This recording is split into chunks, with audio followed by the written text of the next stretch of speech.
Welcome to part 2 of JLS1114 and rml695 on Sprint. Now, before we continue, I just want to say this. If you're watching this before part 1, learn to count! Okay, in part 1 we concluded with JLS talking about AT&T in terms of accessibility. You want to finish that up? Yeah, I just wanted to say that AT&T has a whole office that is dedicated to those customers who have a visual impairment. So if you're interested and you want AT&T, you actually just call them directly, which, let me tell you, and rml695 could probably attest to this too, is that it's really nice that they have an office that deals with it, because if you talk about something, say mobile speak, which is used to talk on for you to be able Windows to mobile devices. right, from Windows mobile devices, don't know what you're talking about, and so it's really helpful. But big but here is I talked about this with an individual who is pro Sprint and is just as tech savvy as rml695, and he told me it's not worth all that because it really depends on the phone. So that's the important key thing with AT&T. He said, well, Verizon and Sprint, you could get probably almost any phone in any range, and you would get the strength of signal that they would normally get. But with AT&T, you have to really buy a top-notch phone to get excellent signal and for it to be really good. So that's something to keep in mind. Yeah. Also, what's interesting is Verizon versus Sprint. Verizon has world phones, but here's the kicker.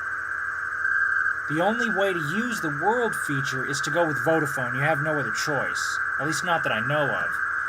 Sprint sells world phones, some of them strictly GSM, and they provide GSM world coverage, not in the States, obviously, but you can have them set up your network for you before you go overseas, or once you get to your destination, you can pop in any old SIM card you want. I don't know if that's the case with Verizon. I don't know if their cards are, because you get a Vodafone SIM card in your phone already, so I'm not sure if it's locked to Vodafone or what. The reason some of you might be asking why this is important and why this might be a possibility is because Vodafone and Verizon pretty much own each other. So, yeah. But,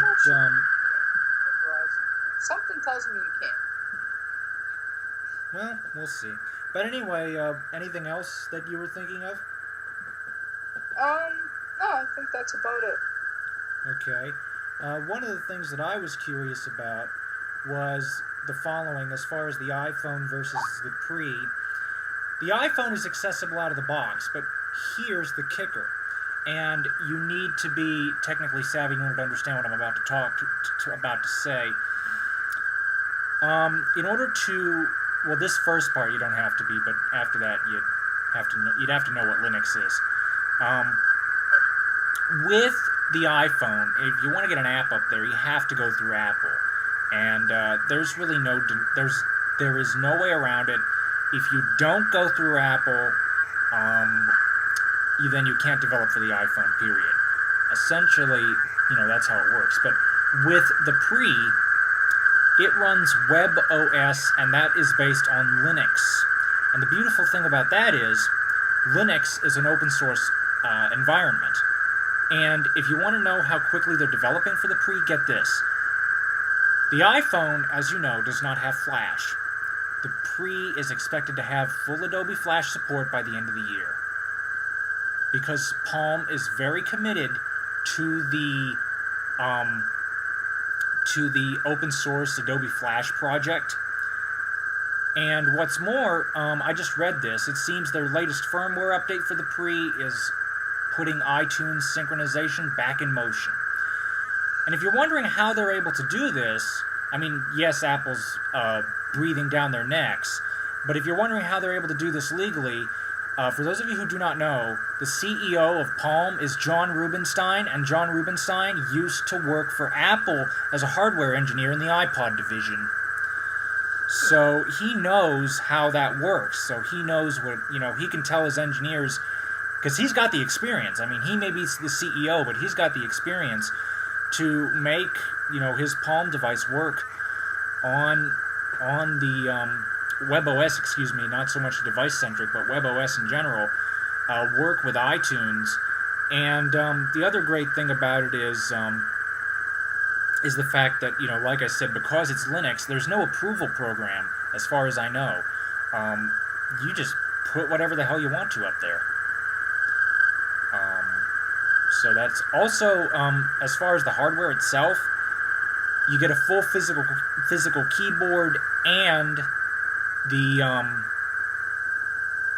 and a flash for the camera. Those are little things, but you also get a removable battery. But JLS, as far as, now that you know that the pre is open and open to everything, do you see accessibility coming to this platform? Do you think it would gain enough momentum to do that? I don't know, because like I said to you before, what I'm worried about is, since that's based on Linux, and there's not really, it's in the works, but there's not really anything right now that's exactly that you could, you can't put mobile speak on it right now. So there's a lot more they would have to do with it than opposed to the iPhone. They've already got a text-to-speech program working with Android, and that's also based on Linux. Oh, okay. Well, we'll see how fast it happens. Yeah, it could be possible, since it's in the works. But the beautiful... Now, wait, one quick question. You said these are both going to Verizon, right? Mm-hmm. Yes. Now, the pre is definite. It'll be on Verizon in January. With the iPhone, it's a rumor, but I was told it's probably going to be planned for next summer. That does make things kind of interesting, but we shall see. We shall see. This is going to be fun. But I think from what you've been saying in the past 20 minutes,